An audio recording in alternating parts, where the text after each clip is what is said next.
नमस्कार स्टूडेंट्स, एक बार फिर से आप सभी का हार्दिक स्वागत है, हार्दिक अभिनंदन है आपके अपने YouTube चैनल साइकोलॉजी बाय राजकुमार सर पे।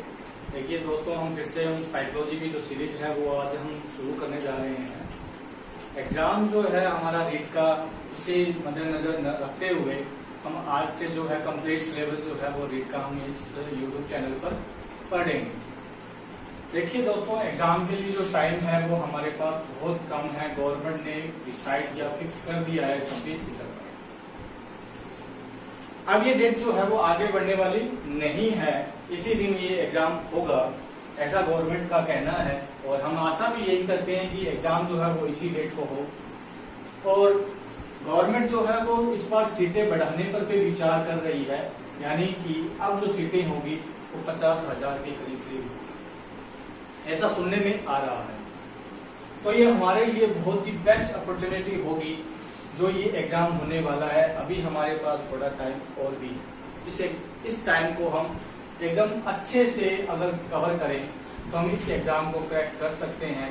बस शर्त ये है कि हमें थोड़ा टाइम देना होगा, लगन से हमें ये तैयारी करनी होगी, मेहनत से हमें ये तैयारी करनी होगी, टाइम हमें देना होगा हमारे सिलेबस को।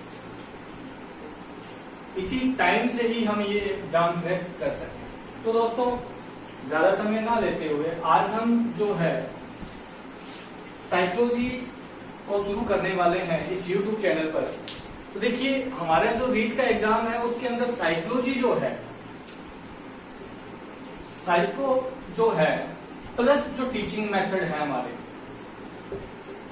टीचिंग मेथड है, ये हमारे एग्जाम के लिए सबसे महत्वपूर्ण भूमिका निभाते हैं। चाहे रीट लेवल फर्स्ट हो, चाहे रीट लेवल 2 हो, चाहे वो मैथ साइंस हो, सभी के लिए साइकोलॉजी और टीचिंग मेथड जो है वो अपनी महत्वपूर्ण भूमिका निभाते हैं।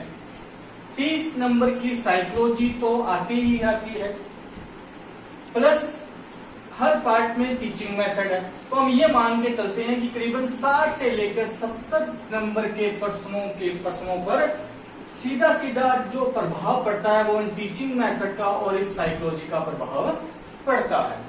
तो अब देखिए, 150 नंबर के इस पेपर में 60 से 70 नंबर जो है वो हमारे साइकोलॉजी प्लस टीचिंग मेथड से आ रहे हैं। तो हमारे लिए ये सब्जेक्ट कितना महत्वपूर्ण होगा। तो इसी चीज को ध्यान में रखते हुए हमें अच्छे से साइकोलॉजी के सिलेबस को कवर करना है, और साथ साथ हम टीचिंग मेथड पर भी क्लासेस आपके लिए अवेलेबल करवाएंगे। तो हमें इन दोनों चीजों को बहुत ही अच्छी तरह से कवर करना है और अच्छी तरह से पढ़ना है। एक एक चीज को हम बारीकी से पढ़ेंगे और अच्छे से हम कवर करेंगे। तो दोस्तों, जो आज हमारा टॉपिक रहने वाला है वो हमारा सिलेबस में जो हमारी महत्वपूर्ण यूनिट है, उस यूनिट का नाम है अधिगम। क्या नाम है? अधिगम। बहुत ही महत्वपूर्ण यूनिट रहती है हमारे एग्जाम की दृष्टि से, और बहुत से प्रश्न इस यूनिट से बनते हैं। तो हम बात करेंगे आज हम अधिगम पर। तो दोस्तों, अधिगम होता क्या है? सबसे पहला प्रश्न हमारे सामने यही खड़ा होता है कि अधिगम है क्या। अगर मैं आपसे पूछूं कि अधिगम क्या है, तो आप क्या कहेंगे कि अधिगम क्या है? सीखना। हम यही सुनते आ रहे हैं कि अधिगम क्या है? सीखना। तो देखिए, हम ये कह सकते हैं कि अधिगम का अर्थ जो है वो हम कह सकते हैं सामान्य भाषा में सीखना। देखिए, मेरी लाइन को समझिए कि हम कह सकते हैं अधिगम को सामान्य भाषा में सीखना। तो हम ये कह सकते हैं कि जो अधिगम का एक संकुचित अर्थ है, यानी कि एक छोटा सा अर्थ या सामान्य अर्थ जो है वो सीखना हो सकता है, वो सीखना हो सकता है। परंतु हमें क्या करना है? हमें अधिगम के व्यापक अर्थ की बात करनी है, हमें अधिगम को पूरा पढ़ना है, तो हमें अधिगम के व्यापक अर्थ की बात करनी होगी। तो अधिगम के अगर व्यापक अर्थ की अगर मैं बात करूं, देखिए, अगर मैं बात करूं अधिगम का सामान्य अर्थ तो सीखना। तो सीखना क्या है? सीखना क्या हो सकता है? सीखना है हमारे क्या है? सीखना, अगर मैं सीखने की परिभाषा की अगर मैं बात करूं तो सीखना ये हो सकता है कि व्यवहार में परिवर्तन की जो प्रक्रिया होती है ना, उसको हम क्या कहते हैं? सीखना कहते हैं। जब हम हमारे व्यवहार में परिवर्तन के लिए कुछ नया अनुभव करते हैं, नया कुछ सीखते हैं, तो वो सीखना ही तो है। हम सीखते किस लिए हैं? हमारे व्यवहार में परिवर्तन लाने के लिए। और ये अधिगम के अंदर सीखना हो सकता है। परंतु जब हम अधिगम के व्यापक अर्थ की बात करें तो इसकी परिभाषा क्या बनेगी वो देखिए। तो देखिए, अगर मैं बात करूं अधिगम के व्यापक अर्थ की, तो अधिगम का व्यापक अर्थ क्या होगा? अभ्यास। देखिए, सबसे महत्वपूर्ण चीज क्या होती है हमारे सीखने में, शिक्षण कार्य के अंदर? अभ्यास। ठीक है, अभ्यास के अलावा प्रशिक्षण क्या हो सकता है? प्रशिक्षण। और क्या हो सकता है? अनुभव। देखिए, तीनों चीज जो है हमारे शिक्षण कार्य के अंदर महत्वपूर्ण भूमिका निभाती है। देखिए, हम किसी भी चीज को सीखते हैं, जब हम शिक्षण कार्य करते हैं तो हम उस चीज का क्या करते हैं? बार बार अभ्यास करते हैं। अभ्यास से पहले हम उस चीज का क्या करते हैं? प्रशिक्षण करते हैं। और प्रशिक्षण करके हम क्या करते हैं? प्राप्त उस चीज का अनुभव प्राप्त करते हैं। जब इन तीनों चीजों यानी कि अभ्यास, प्रशिक्षण और अनुभव, इन तीनों चीजों से जब वो जो भी हमें ज्ञान प्राप्त होता है, यानी हम कह सकते हैं जो भी ज्ञान प्राप्त होता है वो ज्ञान कैसा होना चाहिए? स्थायी ज्ञान। इन तीनों चीजों से जो ज्ञान हमें प्राप्त होगा वो ज्ञान कैसा होगा? स्थायी ज्ञान होगा। और वो स्थायी ज्ञान ही क्या कहलाता है? अधिगम कहलाता है। आई बात समझ में? तो हम ये कह सकते हैं कि अभ्यास, प्रशिक्षण, अनुभव, इन तीनों से जो हम ज्ञान प्राप्त करते हैं, अभ्यास, प्रशिक्षण, अनुभव से जो हमारे व्यवहार में परिवर्तन आता है, कौन सा परिवर्तन? स्थायी परिवर्तन आता है, तो वो अधिगम है। ठीक है, दोबारा समझिए। देखिए, सबसे पहली बात अभ्यास, दूसरी बात प्रशिक्षण, तीसरी बात अनुभव। इन तीनों से, अभ्यास, प्रशिक्षण, अनुभव से हमारे व्यवहार में आया स्थायी परिवर्तन क्या कहलाता है? अधिगम कहलाता है। देखिए, आपने बीएड की, बीएसटीसी की, कुछ लोगों ने बीएसटीसी की है, कुछ लोगों ने बीएड की है। तो आपने इनमें क्या किया? प्रशिक्षण प्राप्त किया ना? क्या इन चीज का क्या किया? प्रशिक्षण। और इस प्रशिक्षण से क्या हुआ? आप इस प्रशिक्षण के अंदर आपने बार बार क्या अभ्यास किया? पढ़ाने का अभ्यास किया। बार बार आपको पढ़वाया गया, पढ़ाने का आपने क्या किया? अभ्यास किया। और उस अभ्यास से आपको क्या मिला? अनुभव मिला, अनुभव प्राप्त हुआ। मान लीजिए आप मैथ के स्टूडेंट हैं और आप मैथ, जैसे 10th क्लास में मैथ निकाला करते थे, तो सबसे पहले टीचर्स क्या करते थे? हमें उस चीज का प्रशिक्षण देते थे, यानी क्लास के अंदर हमें वो चीज समझाई जाती थी, हमें उसका शिक्षण दिया, शिक्षण कार्य के दौरान हमें वो चीज सिखाई जाती थी। सिखा लेने के बाद में हम क्या करते थे? हमसे वो अभ्यास करवाते थे। टीचर जो है वो हमसे अभ्यास करवाता था। एक शिक्षक जो है वो बच्चों से बार बार अभ्यास करवाता है। पहले तो उसने एक प्रश्नावली को क्या है? बच्चों को समझा दिया। पहला क्या किया? पहला काम उसका क्या था? समझाना। उसने समझा दिया। समझा लेने के बाद में उसने क्या किया? उस चीज का क्या कराया? अभ्यास करवाया। उस चीज का अभ्यास करवाया। अभ्यास करवा लेने के बाद जो बार बार जब बच्चों ने उस चीज का अभ्यास किया, तो अभ्यास से उन्हें क्या प्राप्त हुआ? उस चीज का अनुभव प्राप्त हुआ।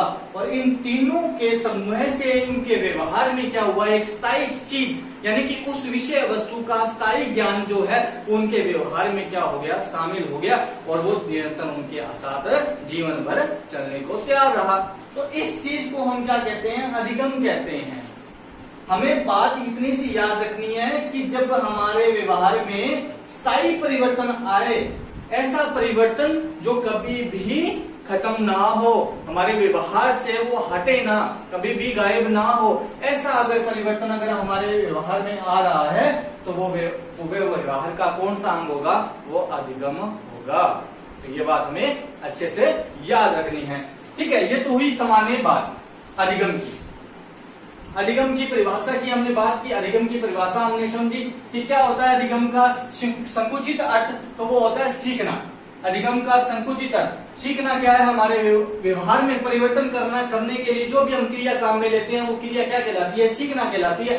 परंतु अगर हम अधिगम के व्यापक अर्थ की बात करें, संपूर्ण अर्थ की बात करें, तो हमें ये परिभाषा याद रखनी है कि अगर अभ्यास, प्रशिक्षण, अनुभव या किसी भी चीज से जब हमारे व्यवहार में स्थायी परिवर्तन आए तो वो स्थायी परिवर्तन क्या कहलाता है, वो अधिगम कहलाता है। ठीक है, ये तो थी इसकी व्यापक अर्थ की बात। अगर मैं इसकी और थोड़ी सी परिभाषा इसकी अगर मैं बदलकर थोड़ा सा अगर आपको बताऊं तो इसकी परिभाषा किस प्रकार से बनाई जा सकती है, तो देखिए अधिगम एक ऐसी प्रक्रिया है, क्या है, अधिगम एक ऐसी प्रक्रिया है जिसके द्वारा व्यक्ति क्या परिपक्वता की ओर, जिसके द्वारा व्यक्ति की जो है वो परिपक्वता की ओर बढ़ते हुए, परिपक्वता की ओर बढ़ते हुए अपने अनुभवों से लाभ उठाता हुआ अपने व्यवहार में क्या करता है, परिवर्तन करता है। कौन सा परिवर्तन करता है, स्थायी परिवर्तन। देखिए हमें इतना सा याद रखना है कि ये एक अधिगम जो है वो कैसी प्रक्रिया है,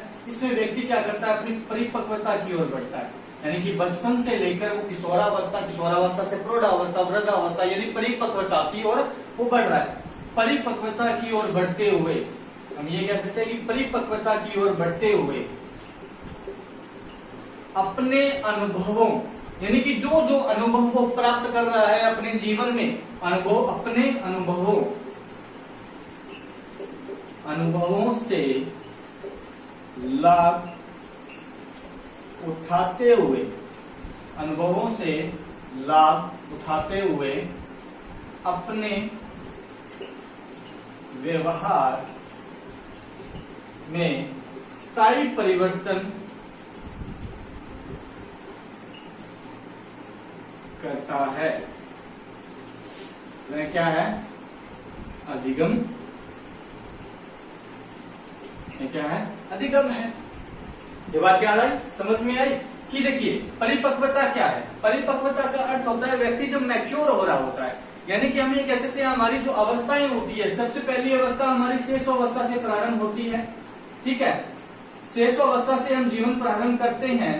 बच्चे का जन्म होते ही पहली अवस्था उसकी क्या होती है, शेषावस्था होती है। इस शेषावस्था से लेकर जब वो किशोरावस्था तक पहुंचता है और किशोरावस्था से जब वो प्रौढ़ावस्था तक पहुंचता है तो क्या होता है, इस अवधि के दौरान वो क्या है, परिपक्व हो रहा है धीरे धीरे, और परिपक्व होने के साथ साथ वो क्या कर रहा है, अनुभव भी प्राप्त कर रहा है।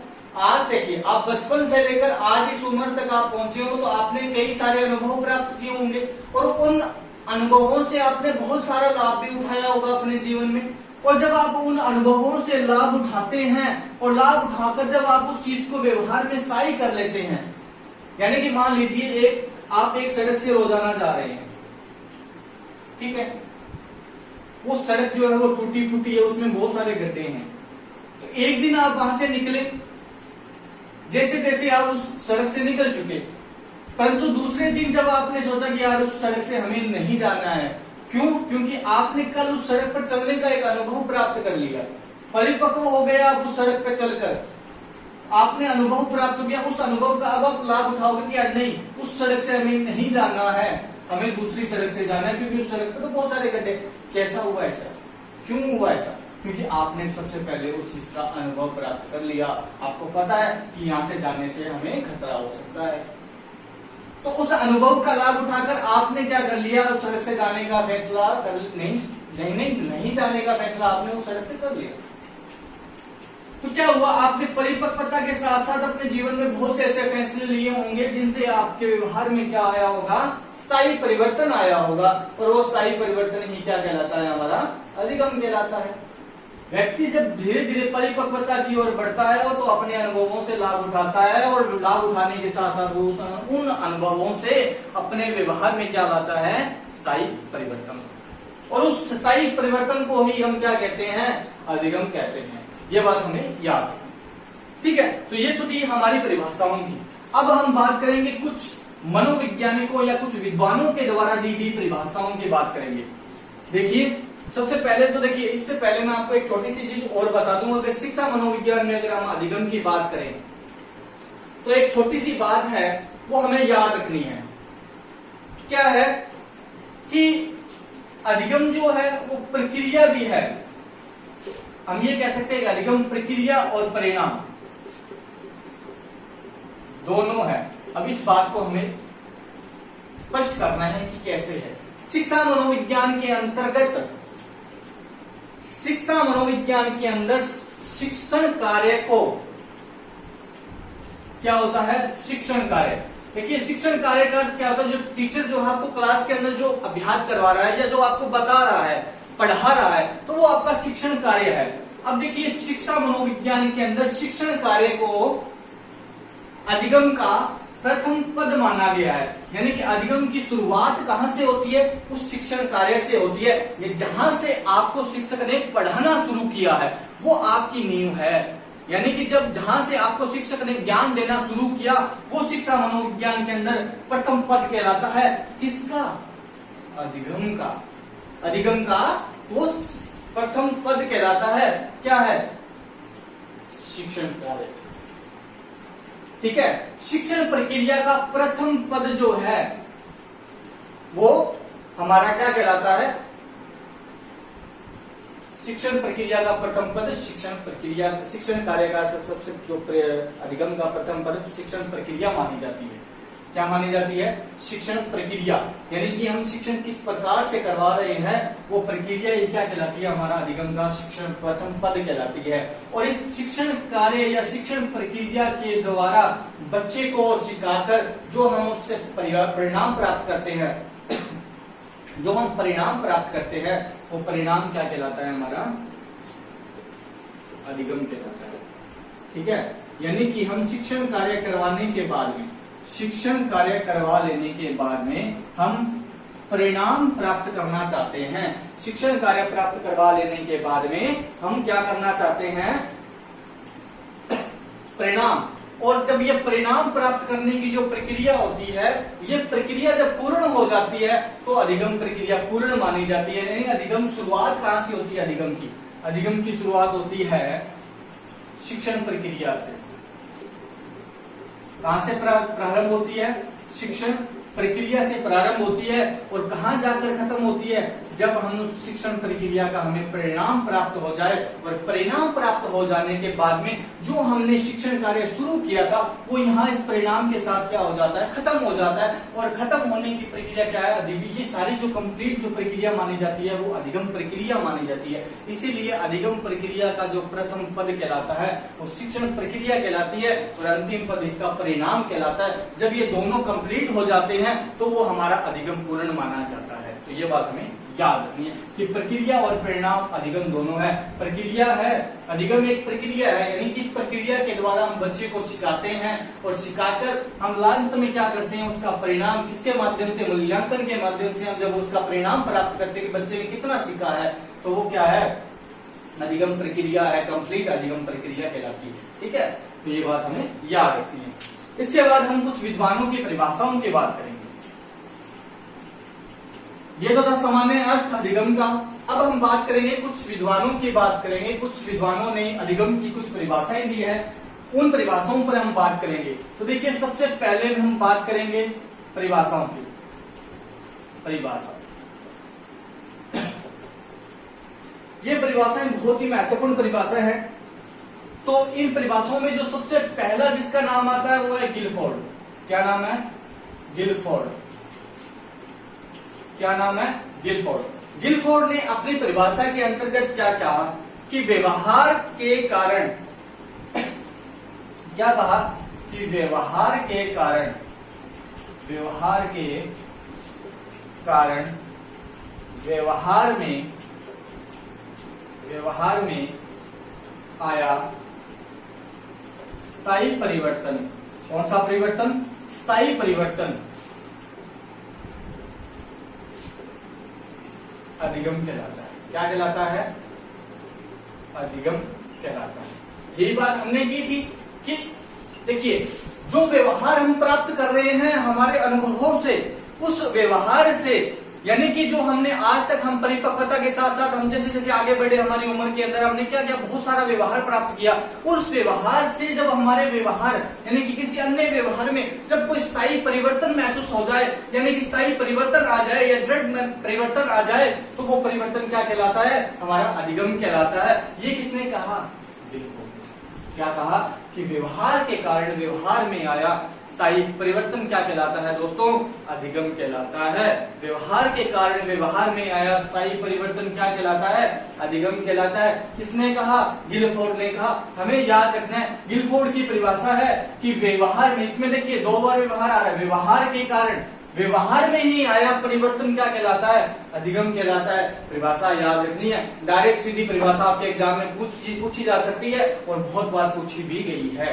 बहुत ही महत्वपूर्ण परिभाषा रहती है गिलफोर्ड की, याद रखना ये बात कि व्यवहार के कारण व्यवहार में आया स्थायी परिवर्तन क्या कहलाता है, अधिगम कहलाता है। उसके बाद में नेक्स्ट हम बात करेंगे स्किनर की। इसकी बात करेंगे स्किनर, बहुत ही महत्वपूर्ण बंदा है ये हमारे मनोविज्ञान के दृष्टि से। स्किनर की हम अगर बात करें तो स्किनर ने अपनी परिभाषा के अंतर्गत क्या कहा, अधिगम क्या कहा कि अधिगम व्यवहार में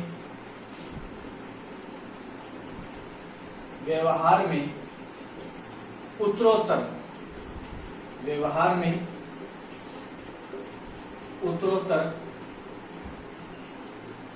क्या है, अधिगम व्यवहार में उत्तरोत्तर अनुकूलन की प्रक्रिया है। क्या है, अनुकूलन की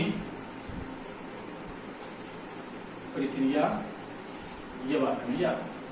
क्या कहा, अधिगम व्यवहार में उत्तरोत्तर अनुकूलन की प्रक्रिया है। उत्तरोत्तर अनुकूलन का मतलब हम क्या कह सकते हैं, सामंजस्य। क्या कह सकते हैं, सामंजस्य। हम ये कह सकते हैं कि एडजस्टमेंट, जब हम हमारे व्यवहार के अंदर या हमारे आसपास के वातावरण के अंदर जो एडजस्टमेंट स्थापित करते हैं, वो एडजस्टमेंट या सामंजस्य जो है वो किसके माध्यम से स्थापित किया जाता है, वो हमारे व्यवहार के कारण स्थापित किया जाता है। जैसे मान लीजिए आप 4 लोगों के बीच में बैठे हो, आप अपने व्यवहार के कारण ही उन 4 लोगों में जो एडजस्टमेंट, अपनी बातों का, व्यवहार का जो एडजस्टमेंट, सामंजस्य स्थापित कर पा रहे हैं, वो किस वजह से कर पा रहे हैं, वो अपने व्यवहार के कारण कर रहे हैं। वो लोग आपकी बातों को सुन रहे हैं तो वो क्या है, वो एडजस्टमेंट है। आपने उस वातावरण के साथ क्या कर लिया, एडजस्टमेंट कर लिया। वो एडजस्टमेंट किस तरह से होगा, वो आपके व्यवहार के कारण होगा। और व्यवहार के कारण जब हम किसी चीज में सामंजस्य स्थापित कर लेते हैं, उत्तरोत्तर यानी कि हम ये कह सकते हैं कि अनुकूलता प्राप्त कर लेते हैं वातावरण के साथ में, तो वो हमारा क्या कहलाता है, अधिगम कहलाता है। तो ये किसने कहा था, ये स्किनर ने कहा था। स्किनर ने क्या कहा अपनी परिभाषा के अंदर कि अधिगम व्यवहार में उत्तरोत्तर अनुकूलन की प्रक्रिया है। हम ये कह सकते हैं कि वातावरण के साथ जब हम अनुकूलता ग्रहण करते हैं, वातावरण के साथ जब हम सामंजस्य स्थापित करते हैं, और सामंजस्य स्थापित करने की जो प्रक्रिया होती है वो प्रक्रिया क्या कहलाती है, अधिगम कहलाती है। जब हमारे ही अपने ही व्यवहार के कारण जब हम किसी भी वातावरण के अंदर एक अनुकूलता या सामंजस्य स्थापित कर लें, तो वो सामंजस्य क्या कहलाता है, वो प्रक्रिया क्या कहलाती है, अधिगम कहलाती है। उसके बाद हम बात करेंगे नेक्स्ट गेट्स की। किसकी बात करेंगे, गेट्स की। देखिए गेट्स ने क्या कहा अपनी परिभाषा के अंदर, गेट्स ने वही कहा जो हमने पहले बात की थी शुरुआत के अंदर, जब हमने इसकी परिभाषा की बात की थी, जब हम व्यापक अर्थ की जब हमने बात की, तो गेट्स ने अपनी परिभाषा में क्या कहा कि अनुभव एवं प्रशिक्षण के द्वारा व्यवहार में संशोधन की प्रक्रिया क्या कहलाती है, अधिगम कहलाती है। क्या कहा, अनुभव एवं प्रशिक्षण के द्वारा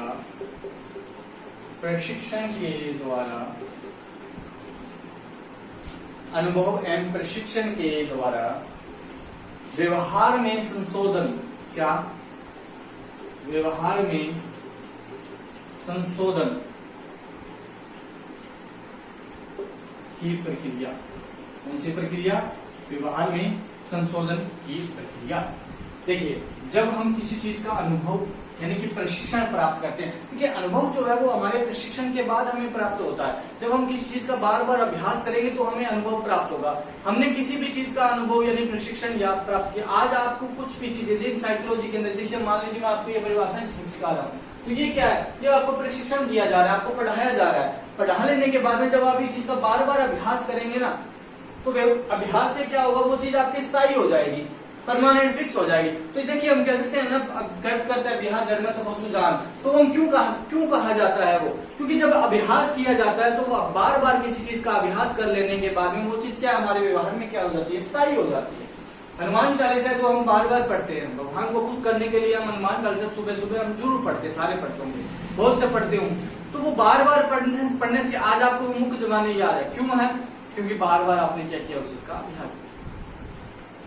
ठीक है, तो इस चीज से क्या हुआ, देखिए गेट्स ने क्या कहा कि अनुभव और प्रशिक्षण के द्वारा व्यवहार में जब हम नया को संशोधन करते हैं, यानी कि देखिए संशोधन क्या है, नई चीज को जोड़ लेना। ठीक है, किसी चीज को हटाकर या किसी चीज को नया जोड़ना या किसी चीज को हटा देना, तो वही संशोधन है। या किसी चीज में सुधार करना, तो वो संशोधन कहलाता है। किसी चीज में सुधार कर लेना ही क्या कहलाता है, संशोधन कहलाता है। तो देखिए जब हम अनुभव और प्रशिक्षण से हमारे व्यवहार में कोई सुधार करते हैं या संशोधन करते हैं, तो वो प्रक्रिया क्या कहलाती है, अधिगम कहलाती है। तो ये गेट्स की परिभाषा है। उसके बाद में बात करेंगे और 4 नंबर के, किसकी बात करेंगे हम, विलियम वुडवर्थ की। किसकी बात करेंगे, विलियम वुडवर्थ की। तो देखिए विलियम वुडवर्थ ने क्या कहा, विलियम वुडवर्थ ने कहा कि नवीन ज्ञान और अनुक्रियाओं को, इसको नवीन ज्ञान और अनुक्रियाओं, इसको नवीन ज्ञान और अनुक्रियाओं को, इसको देखिए क्या कहा विलियम वुडवर्थ ने, नवीन ज्ञान और अनुक्रियाओं को प्राप्त करने की प्रक्रिया, नवीन ज्ञान और अनुक्रियाओं को प्राप्त करने की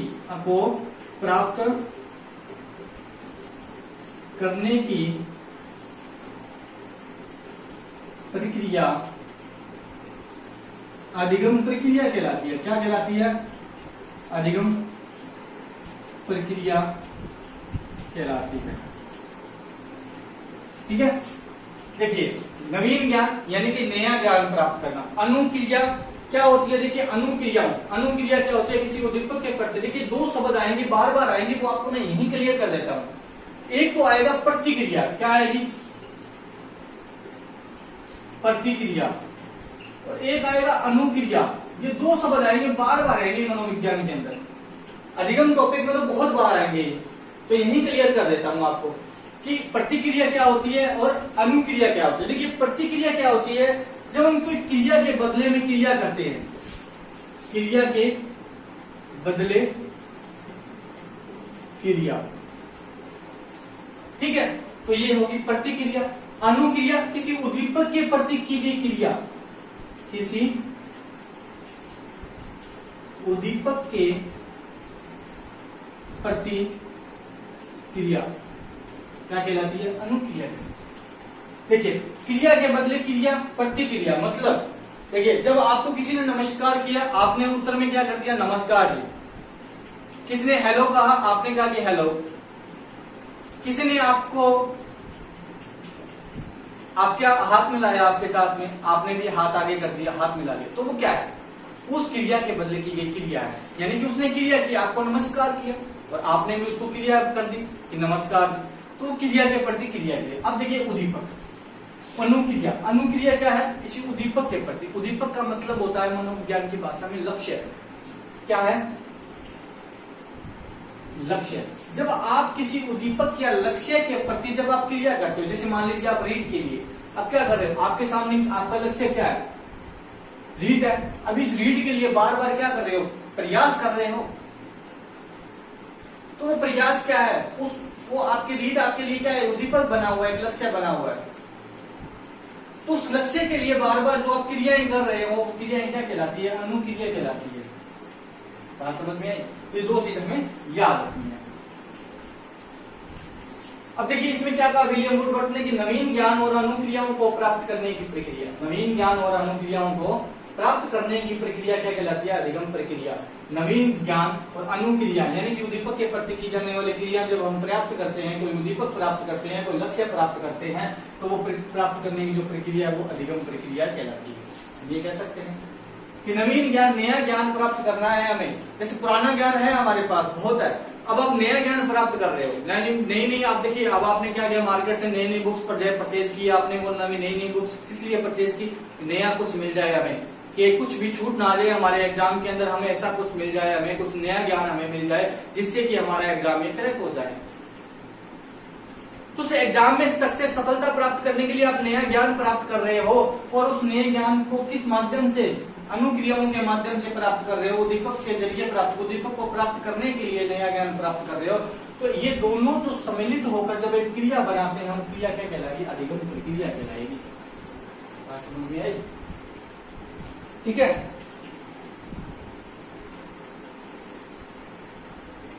उसके बाद नेक्स्ट हम बात करेंगे क्रो एंड क्रो की। इसकी बात करेंगे क्रो एंड क्रो। देखिए, क्रो एंड क्रो ने एक छोटी सी परिभाषा देते हुए एक बहुत बड़ी बात कह दी कि अधिगम आदतों, ज्ञान व अभिवृत्तियों का क्या है? अर्जन है। अधिगम आदतों, ज्ञान एवं अभिवृत्तियों का अर्जन। देखिए क्या कहा करो ने कि आदत, हैबिट्स, ज्ञान, नॉलेज, अभिवृत्तियां, सोच, थिंकिंग, आपकी थिंकिंग, आपका देखने का नजरिया। देखिए अधिगम मनोविज्ञान में दो शब्द आएंगे, अभिवृत्ति और अभिवृद्धि। फर्क महसूस कर लेना, कंफ्यूज नहीं होना है। अभिवृत्ति और अभिवृद्धि में फर्क है। वृत्ति तो है पढ़ना, अभिवृत्ति होती है देखने का नजरिया, सोच आपकी, ठीक है, थिंकिंग, उसको प्राप्त करना। वो किस चीज से प्राप्त करते हो? आज आप किसी चीज को देखकर क्या सोचते हैं, क्या थिंकिंग है आपकी, वो किससे आएगी? वो आपके अधिगम से आएगी, आपके शिक्षण प्रक्रिया से आएगी, शिक्षण से, शिक्षा से आएगी। और शिक्षा किसका माध्यम है? अधिगम का माध्यम है। ठीक है। तो देखिए अभिवृत्तियां, ज्ञान और आदत यानी हैबिट्स और नॉलेज और आपका देखने का थिंकिंग, आपके सोचने का नजरिया, ये सब चीज प्राप्त करने या अर्जन करने यानी प्राप्त करने वातावरण से, वो सब चीज क्या कहलाती है? आपका अधिगम कहलाती है। ये किसने कहा? Crow and crow. देखिए इतनी परिभाषा दोबारा से रिवाइज कर लेते हैं। गिलफोर्ड ने क्या कहा अपनी परिभाषा में? व्यवहार के कारण व्यवहार में आया स्थायी परिवर्तन क्या कहलाता है? अधिगम कहलाता है। उसके बाद में दूसरी परिभाषा स्किनर की। स्किनर ने क्या कहा कि अधिगम व्यवहार में उत्तरोत्तर अनुकूलन की प्रक्रिया है, या उत्तरोत्तर श्रृंखला है, उत्तरोत्तर प्रक्रिया है, सामंजस्य प्रक्रिया है, हम ये कह सकते हैं। गेट्स ने क्या कहा कि अनुभव एवं प्रशिक्षण के द्वारा व्यवहार में संशोधन की प्रक्रिया क्या कहलाती है? अधिगम कहलाती है। विलियम वुडवर्थ ने क्या कहा कि नवीन ज्ञान और अनुक्रियाओं को प्राप्त करने की प्रक्रिया क्या कहलाती है? अधिगम कहलाती है। क्रो एंड क्रो ने क्या कहा कि अधिगम आदतों, ज्ञान एवं प्रवृत्तियों का क्या है? अर्जन है। ठीक है। उसके बाद हम नेक्स्ट बात करेंगे किसकी? काल्विन के अनुसार। देखिए काल्विन ने क्या कहा कि पूर्व निर्मित व्यवहार में अनुभव द्वारा परिवर्तन ही क्या कहलाता है? अधिगम कहलाता है। क्या कहा? पूर्व निर्मित व्यवहार के कारण अधिगम, यानी कि हम कह सकते हैं कि पूर्व निर्मित व्यवहार में अनुभव द्वारा परिवर्तन। किसके द्वारा? ये किसने कहा? काल्विन ने कहा। काल्विन ने देखिए अपनी परिभाषा में क्या कहा कि पूर्व निर्मित ज्ञान के कारण, किसके कारण? पूर्व निर्मित ज्ञान, या हम ये कह सकते हैं पूर्व निर्मित व्यवहार में क्या कह सकते हैं? क्या कहते हैं? क्या कहा काल्विन ने कि पूर्व निर्मित, क्या कहा? पूर्व निर्मित व्यवहार में अनुभव के द्वारा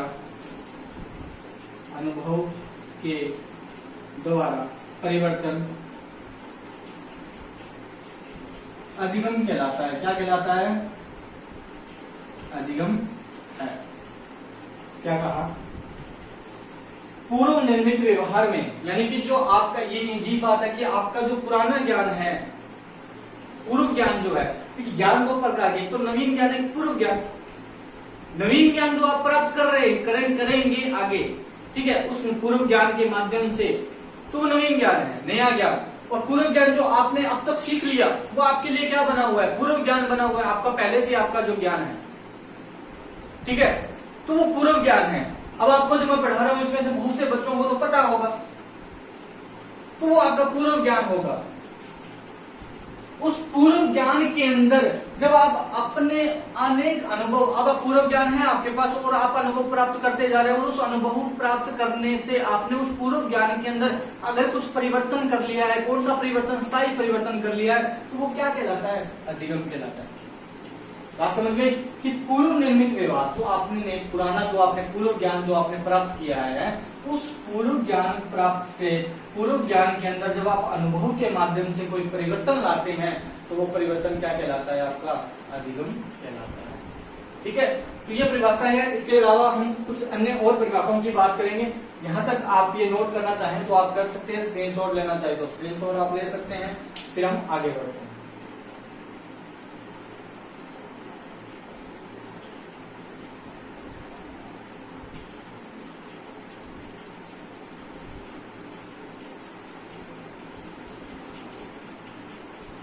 ठीक है, उसके बाद हम बात करेंगे नेक्स्ट अगली परिभाषा की। कुछ और विद्वानों की परिभाषाएं हैं। ये देखिए, जितनी मैं परिभाषाएं आप लोगों को मैं बता रहा हूं वो सभी परिभाषाएं आपके एग्जाम की दृष्टि से क्या है, महत्वपूर्ण है, और कहीं ना कहीं आपके कहीं बहुत सी टीचिंग भर्तियों के अंदर ये परिभाषाएं पूछी भी जा चुकी है। ठीक है, तो ये आपके लिए महत्वपूर्ण परिभाषाएं रहेगी। उसके बाद हम बात करेंगे कालविन की। इसकी बात करेंगे, इसके बाद हम बात करेंगे मॉर्गन की। सॉरी, काल्विन की हमने बात कर ली है। उसके बाद हम बात करेंगे मॉर्गन की। देखिए, मॉर्गन ने क्या कहा अपनी परिभाषा के अंदर, बहुत ही महत्वपूर्ण परिभाषा है मॉर्गन की, अधिगम अपेक्षा। देखिए, मॉर्गन ने क्या कहा अपनी परिभाषा के अंदर कि जो अधिगम जो है, अधिगम जो होता है वो अपेक्षाकृत क्या होता है, व्यवहार में स्थायी परिवर्तन है। क्या है अधिगम जो है, अधिगम अपेक्षाकृत, इसकी परिभाषा के ये शब्द है कि अपेक्षाकृत स्थायी परिवर्तन, परिवर्तन है जो अनुभव व अभ्यास का परिणाम। इसका परिणाम है अनुभव और अभ्यास का परिणाम। क्या कहा, तो देखिए कि मॉर्गन ने क्या कहा कि अधिगम क्या है, अपेक्षाकृत एक स्थायी परिवर्तन है। यही हमने बात करते आ रहे हैं, हम बहुत सी परिभाषाओं में, हमने सभी परिभाषाओं में यही बात पढ़ी, और शुरुआत भी हमने यहीं से की थी कि अनुभव, प्रशिक्षण और अभ्यास के कारण जब आपके व्यवहार में कोई स्थायी परिवर्तन आता है तो वो हमारा क्या कहलाता है, अधिगम। देखिए, परिवर्तन बहुत तरह से आएगा, ये मैं आगे आपको बताऊंगा कि परिवर्तन तो बहुत तरह से आता है, परंतु अगर वो परिवर्तन स्थायी है तो ही वो अधिगम है, नहीं तो वो अधिगम नहीं है। तो देखिए, समझ लीजिए, देखिए एक तरफ तो हम बात करेंगे, देखिए अनुभव, अभ्यास और प्रशिक्षण के द्वारा व्यवहार में आया स्थायी परिवर्तन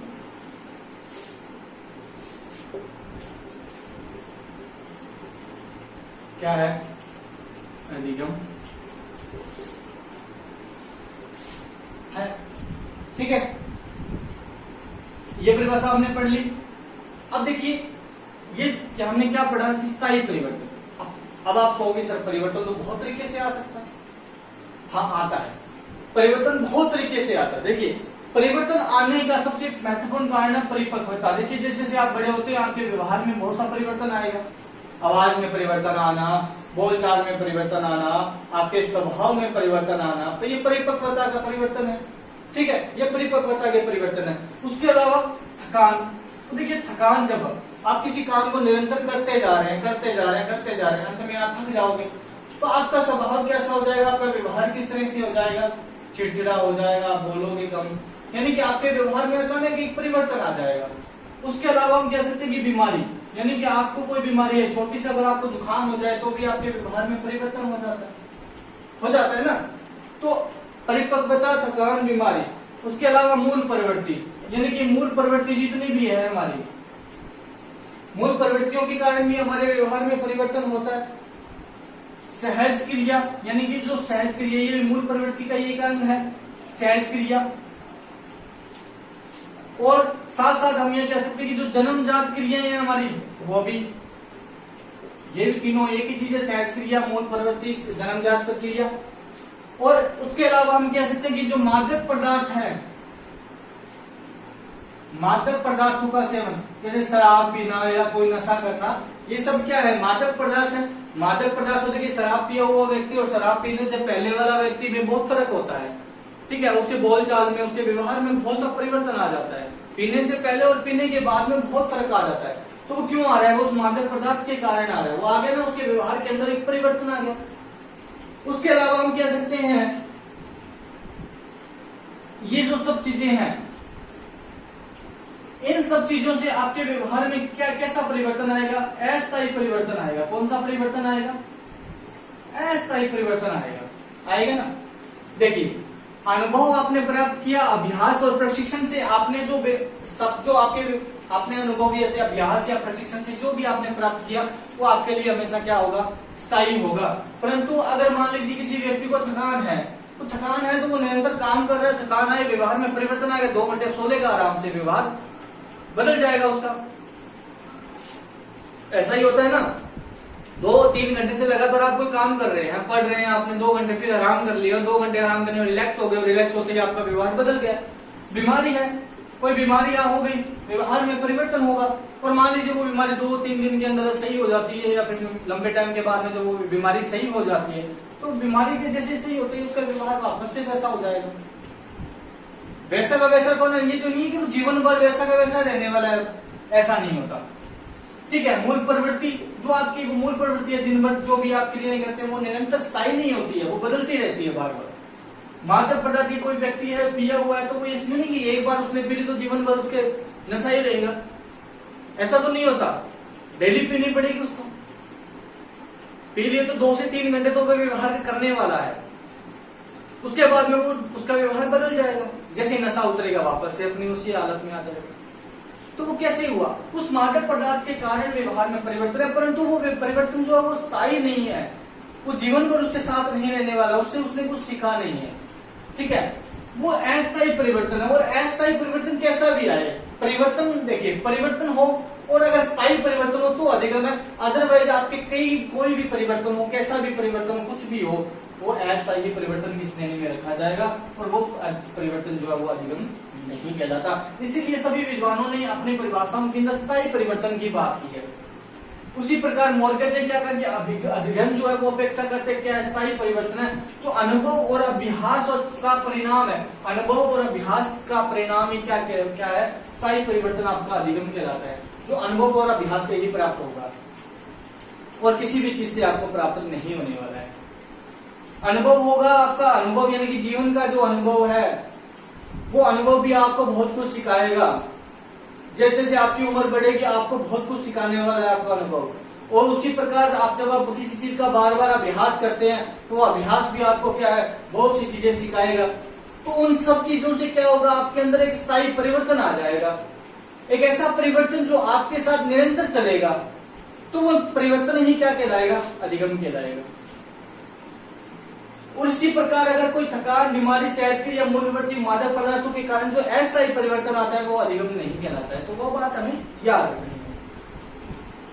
उसके बाद में हम नेक्स्ट परिभाषा की बात करते हैं, जो अंतिम परिभाषा है हमारी। उसके बाद में हम बात करेंगे क्रोनबेक की। क्रोनबेक ने क्या कहा अपनी परिभाषा के अंतर्गत, कि अनुभव के परिणाम स्वरूप व्यवहार में आया परिवर्तन। देखिए क्रोनबेक ने क्या कहा अपनी परिभाषा में, इसने क्रोनबेक, देखिए क्रोनबेक ने अपनी परिभाषा के अंतर्गत कहा कि अनुभव के परिणाम स्वरूप व्यवहार में आया परिवर्तन। देखिए अधिगम अनुभव के परिणाम स्वरूप, किसके, अनुभव के परिणाम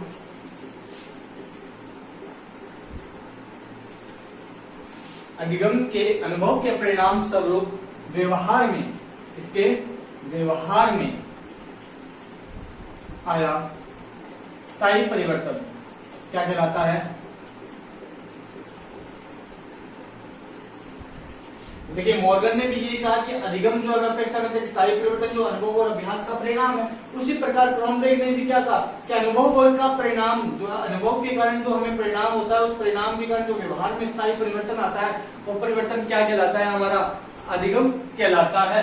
तो ये बात हमें याद रखनी है। तो ये क्रॉनबेक की परिभाषा है। उसके बाद में हम एक छोटी सी परिभाषा की और बात कर ले, जिसका नाम है पावलोव। ये पावलोव भी हमारे अधिगम टॉपिक के लिए महत्वपूर्ण है। कुत्ते वाला सिद्धांत तो आपको याद ही होगा।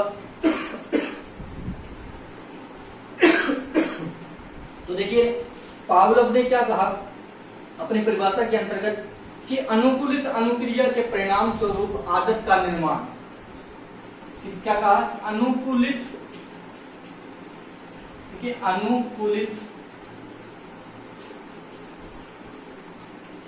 अनुक्रिया के अंतर्गत, इसके अनुकूलित अनुक्रिया के अंतर्गत या परिणाम स्वरूप, या हम ये कह सकते हैं कि परिणाम स्वरूप के परिणाम स्वरूप आदत का निर्माण, इसका निर्माण आदत का निर्माण। देखिए अनुकूलित अनुक्रिया यानी कि अनुकूलित अनुक्रिया की बात सबसे पहले पावलोव ने की थी। पावलोव ने अपने सिद्धांत पे अनुकूलित अनुक्रिया की बात की है, ठीक है, अनुक्रिया को महत्व दिया। और उसी प्रकार इसने अनुभव की जो परिभाषा दी है वो भी क्या कर दी है कि अनुकूलित अनुक्रिया यानी कि एक ऐसी अनुक्रिया जो अनुकूल वातावरण के साथ सामंजस्य स्थापित करने वाले जो अनुक्रिया होती है, क्रिया होती है, उसके परिणाम से हम आदत का निर्माण करते हैं। जैसे पावलोव ने अपने सिद्धांत में क्या कहा, क्या किया था? कुत्ते की एक आदत का निर्माण किया, घंटी बजने से पहले ही उसे मुंह से लार टपकना, घंटी की आवाज सुनते ही मुंह से लार आना, यानी कि उसने एक आदत का निर्माण किया। वो आदत का निर्माण उसने किस आधार पर किया? अनुकूलित अनुक्रिया के माध्यम से किया। और उस अनुकूलित अनुक्रिया से उसने जो आदत का निर्माण किया, उस आदत का निर्माण करने की जो प्रक्रिया थी, उसे ही पावलोव ने क्या कहा? अधिगम कहा। तो ये पावलोव की अधिगम की परिभाषा है, ठीक है। उसके बाद हम बात करेंगे नेक्स्ट कुछ अधिगम की विशेषताओं की।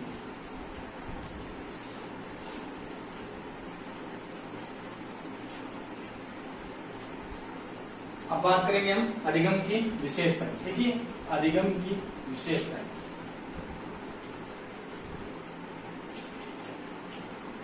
सबसे पहली विशेषता, सबसे पहली विशेषता की अगर मैं बात करूं तो सबसे पहली विशेषता क्या होगी अधिगम की? अधिगम सतत या संपूर्ण चलने वाली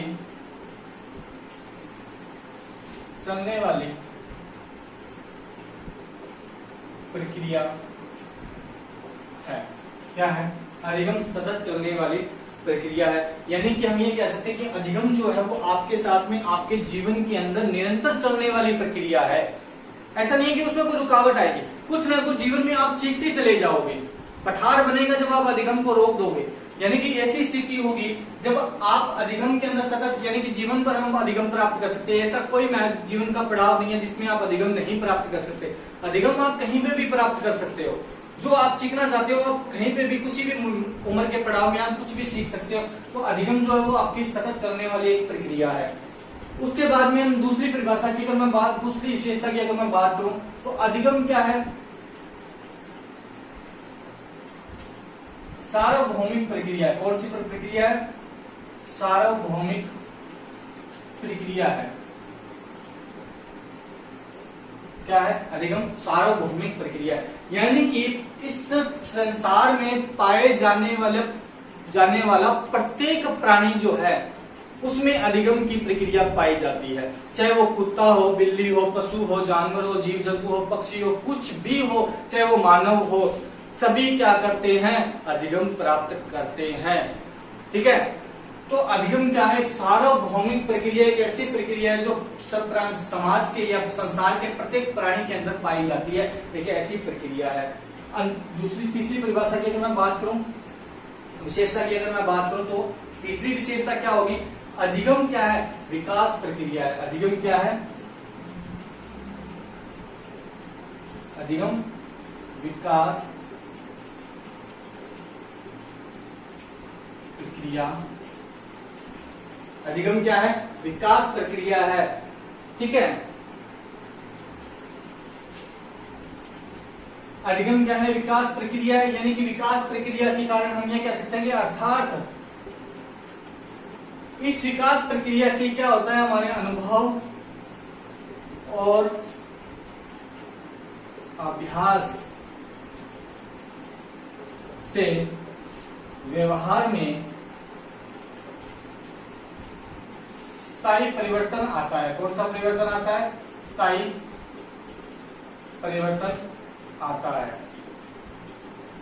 कौन सा परिवर्तन आता है? स्थायी परिवर्तन आता है। हम ये कह सकते हैं कि अधिगम क्या है? विकास प्रक्रिया, अर्थात इसके बाद व्यवहार में परिवर्तन और अनुभव आता है। क्या आता है? अनुभव और अभ्यास से व्यवहार में क्या आता है? परिवर्तन आता है। विकास प्रक्रिया जिसके कारण आपके व्यवहार में या तो परिवर्तन आएगा या आप कई बहुत सारा अनुभव प्राप्त करेंगे, जिससे हमारा शारीरिक और मानसिक विकास होता है। किससे होता है? एक विकास, देखिए इस बात को दोबारा से समझिए कि अधिगम क्या है? एक विकास प्रक्रिया है। इस विकास प्रक्रिया से क्या होगा कि हमारे व्यवहार के अंदर बहुत सारा अनुभव हमें प्राप्त होगा और परिपक्वता आएगी। उस अनुभव से क्या होगा? परिपक्वता आएगी, हमारे व्यवहार के अंदर मैच्योर होंगे हम। और उस मैच्योर से क्या हो? मैच्योर होने की प्रक्रिया क्या है? उससे उसका अर्थात उसका अर्थ ये हो सकता है कि हमारा जो है वो मानसिक और शारीरिक विकास, कौन सा? शारीरिक विकास होता है। यानी हम कह सकते हैं कि हमारा इस अधिगम की विकास प्रक्रिया से हमारा मानसिक और शारीरिक विकास होता है। इसलिए क्या है? अधिगम क्या है? विकास है, प्रक्रिया है। नेक्स्ट मैं बात करूंगा, अधिगम जो है वो क्रियाशीलता का परिणाम है। अधिगम क्रियाशीलता का परिणाम है। देखिए, क्रियाशीलता का अर्थ करके सीखना, रुचि या इन्वॉल्व रहना किसी चीज के अंदर, वो क्रियाशीलता होती है। देखिए, शिक्षा मनोविज्ञान की जब हम बात करते हैं तो शिक्षा मनोविज्ञान के अंदर एक व्यक्ति हुए थे जिनका नाम था जॉन डीवी। क्या नाम था? John Dewey. इन्होंने अपना एक सिद्धांत दिया था लर्निंग बाय डूइंग का। कौन सा सिद्धांत दिया था?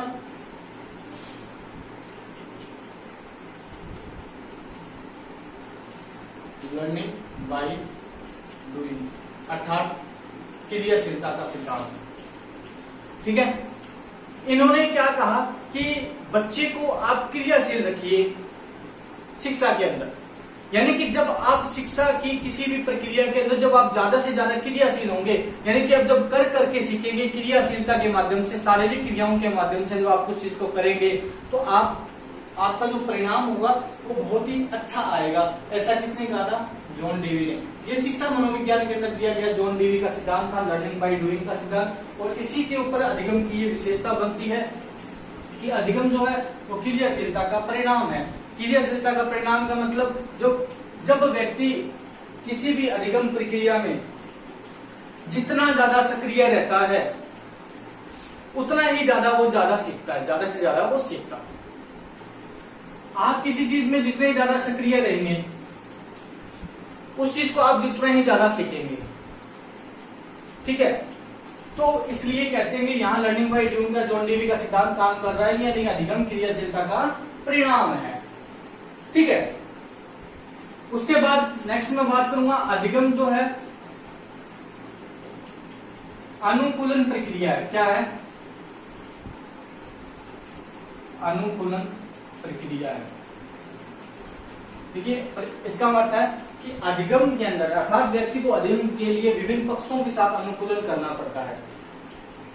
क्या कहते हैं हम? कि अधिगम अनुकूलन प्रक्रिया। देखिए, अधिगम के कुछ पक्ष होते हैं, उन पक्षों के साथ में व्यक्ति को क्या करना पड़ता है? अनुकूल यानी एडजस्टमेंट स्थापित करना पड़ता है, सामंजस्य स्थापित करना पड़ता है। ये तीन पक्ष कौन कौन से होते हैं वो हमें याद रखना है। सबसे पहला जो पक्ष होता है क्रियात्मक पक्ष। कौन सा? क्रियात्मक पक्ष। दूसरा होता है भावात्मक पक्ष। कौन सा होता है? भावात्मक पक्ष।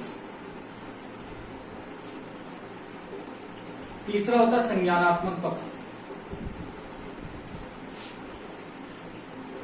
ये 3 पक्ष होते हैं। क्रियात्मक पक्ष का मतलब जिसके अंदर हम क्रिया करके अधिगम करते हैं, यानी कि हमारे शरीर के द्वारा क्रिया करते हैं, क्रिया करके अधिगम। इसके अंदर हमारी शारीरिक क्रियाओं का महत्व सबसे ज्यादा होता है। किसका महत्व होता है? शारीरिक क्रियाओं का महत्व सबसे ज्यादा होता है किसके अंदर? क्रियात्मक पक्ष के अंदर। और भावात्मक पक्ष में हमारे किसमें? मन से या भाव से हम कुछ सीखते हैं। किससे? मन से, मन या भाव से सीखना। जब हम मन या भाव से सीखते हैं तो वो अधिगम कौन सा कहलाता है? भावात्मक पक्ष कहलाता है। और संज्ञानात्मक पक्ष के अंदर क्या होता है, या हम इसे ज्ञानात्मक पक्ष भी कहते हैं, जिसके अंदर हम क्या करते हैं? संज्ञान और ज्ञान के माध्यम से, इसके माध्यम से संज्ञान व ज्ञान के माध्यम से जब हम सीखते हैं, इसके माध्यम से संज्ञान और ज्ञान के माध्यम से जब हम सीखते हैं तो वो संज्ञानात्मक पक्ष कहलाता है। तो देखिए क्रियात्मक पक्ष जो है वो हमारा शेषावस्था के अंतर्गत होती है। यानी कि हम ये कह सकते हैं कि शेषावस्था के अंदर एक बच्चा जो है वो अपने हाथ पैरों से गामन क्रियाएं सबसे ज्यादा करता है। भावात्मक पक्ष जो है वो हमारी बाल्यावस्था के अंदर होता है। बच्चा जो है इस अवस्था के अंदर बाल्यावस्था में मन या भावों का महत्व समझता है, यानी मन या भाव से सीखता है। वो समन होगा तो सीखेगा, भाव होगा तो सीखेगा। संज्ञानात्मक पक्ष जो है वो संज्ञान और ज्ञान से, और ये पक्ष जो है वो हमारा किशोरावस्था में काम करता है, जिसके अंदर हमारी बुद्धि जो होती है वो एक सर्वोच्च शिखर पर होती है, उसमें पूर्ण रूप से परिपक्वता आ जाती है, जिसके बाद हम शुद्ध और ज्ञान के माध्यम से, संज्ञान के माध्यम से हम सीखना प्रारंभ करते हैं। तो ज्ञान के तीनों पक्ष होते हैं। जब हम इन तीनों पक्ष के साथ में अनुकूलन ग्रहण करते हैं तो वो अधिगम है। यानी कि इन तीनों पक्षों के साथ में हमें अनुकूलता ग्रहण करनी होती है, वो ही अधिगम की एक प्रक्रिया है। तो ठीक है, उसके बाद में हम नेक्स्ट हम बात करेंगे अर्जित व्यवहार की प्रकृति अपेक्षाकृत स्थायी होती है। कौन सी होती है? अर्जित व्यवहार। अर्जित व्यवहार की प्रकृति स्थायी होती है, अपेक्षाकृत स्थायी होती है। क्या होती है? अर्जित व्यवहार की प्रकृति क्या होती है? स्थायी होती है। तो अभी ये बात हमें याद रखनी है। यानी कि जो व्यवहार हम किसी माध्यम से जब हम ग्रहण करते हैं, या हम वातावरण से या अर्जित करते हैं, हम किसी माध्यम से अर्जित करते हैं या प्राप्त करते हैं, तो वो व्यवहार कैसा होगा हमारा? वो व्यवहार हमारा हमेशा के लिए स्थायी होगा। उसकी प्रकृति कैसी होगी? स्थायी होगी। ठीक है। उसके बाद नेक्स्ट विशेषता है सीखने का संबंध। सीखने का संबंध नवीन अनुभवों से होता है। सीखने का संबंध नवीन व्यवस्था से होता है। हम कह सकते हैं कि नवीन अनुभवों की व्यवस्था से होता है। नवीन अनुभवों की व्यवस्था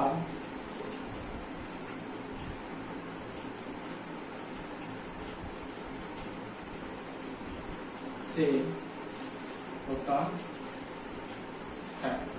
सीखने का संबंध नवीन व्यवहार के नवीन अनुभवों की व्यवस्था से होता है। ठीक है। जो हम व्यवहार के अंदर जो नवीन अनुभव प्राप्त करते हैं वही हमारा सीखना है। यानी कि जब हम नई नई चीजों को सीखते हैं और नई नई चीजों से जब हम व्यवहार में कोई परिवर्तन लाते हैं तो वो परिवर्तन क्या है? हमारा अधिगम है। ठीक है। उसके बाद हम बात करेंगे सीखना वातावरण क्रियाशीलता के ऊपर है। सीखना वातावरण एवं क्रियाशीलता की उपज है।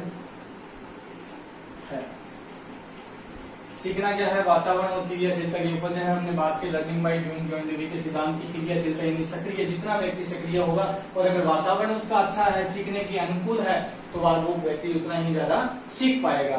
ठीक है। उसके बाद हम बात करेंगे सीखना एक परिस्थिति से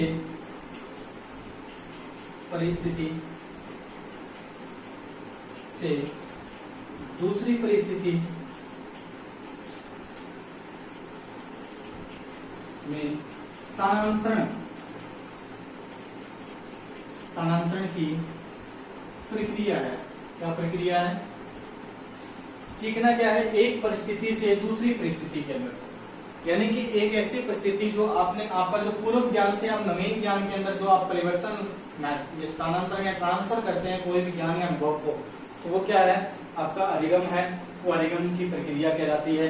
यानी कि हम कह सकते हैं कि एक परिस्थिति से दूसरी परिस्थिति, यानी कि जो आपका जो पूर्व ज्ञान है, जो आपने पहले ज्ञान प्राप्त किया, उस पूर्व ज्ञान से आप एक नवीन ज्ञान के अंदर जो आप स्थानांतरण करते हैं, जब आप पहले किसी सीखी हुई चीज की किसी विषय वस्तु के माध्यम से कोई नई विषय वस्तु जब आप सीखते हैं तो वो अधिगम में सहायता प्राप्त करती है। और नेक्स्ट हम बात कर सकते हैं कि अधिगम का जो क्षेत्र है वो विस्तृत होता है। अधिगम का क्षेत्र विस्तृत होता है। क्या होता है? अधिगम का क्षेत्र विस्तृत होता है। यानी कि अधिगम का जो क्षेत्र, देखिए हमने शुरुआत में बात की कि अधिगम सार्वभौमिक प्रक्रिया, सार्वभौमिक यानी कि संसार के प्रत्येक प्राणी में तो इसका क्षेत्र होगा वो भी विस्तृत होगा। कहीं पर भी ऐसा नहीं है कि अधिगम जो वो सिकड़ा हुआ है या संकुचित है, संकुचित नहीं है। अधिगम पूरे संसार में फैला हुआ, किसी भी माध्यम से किसी भी रूप में आपके सामने प्रकट हो सकता है। इसलिए हम ये कह सकते हैं कि अधिगम का जो क्षेत्र होता है वो विस्तृत होता है। और एक बात हम याद और रख सकते हैं कि अधिगम जो है, अंतिम बात है आज की, अधिगम व्यक्तिगत व सामाजिक दोनों होता है। यानी कि अधिगम एक व्यक्ति भी करता है और ये समाज के माध्यम से भी, देखिए समाज में रहकर भी किया जा सकता है, और अधिगम व्यक्तिगत भी, यानी कि खुद स्वयं से भी कुछ ना कुछ में हम व्यवहार में परिवर्तन ला सकते हैं। एक व्यक्ति है वो किसी अपने संज्ञान यानी कि अपने सूझ के माध्यम से जब आपके व्यवहार में परिवर्तन करता है, यानी कि वो व्यक्तिगत रूप में अपने ही व्यवहार को देखकर आपके व्यवहार में परिवर्तन लाता है, स्थायी परिवर्तन लाता है, तो वो व्यक्तिगत हो गया।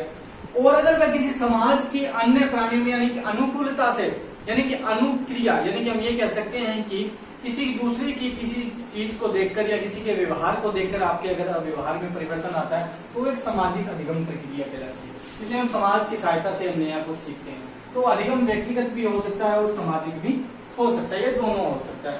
तो ये थी आपकी आज की क्लास, जिसके अंदर हमने अधिगम के अर्थ को समझा और कुछ महत्वपूर्ण परिभाषाओं की बात की, कुछ विद्वानों की परिभाषाओं की बात की। उसके बाद में हमने कुछ ये 10-11 विशेषताओं की बात की, जिसमें देखिए सबसे पहले विशेषता अधिगम सतत क्या चलने वाली प्रक्रिया है, यानी कि अधिगम जो है वो निरंतर चलता है हमारे व्यवहार के अंदर। और नेक्स्ट बात की कि अधिगम सार्वभौमिक प्रक्रिया, यानी संसार के प्रत्येक प्राणी के अंदर अधिगम पाया जाता है। अधिगम विकास प्रक्रिया अर्थात अनुभव और अभ्यास से व्यवहार में स्थायी परिवर्तन आता है, जिसमें मानसिक और शारीरिक विकास होता है।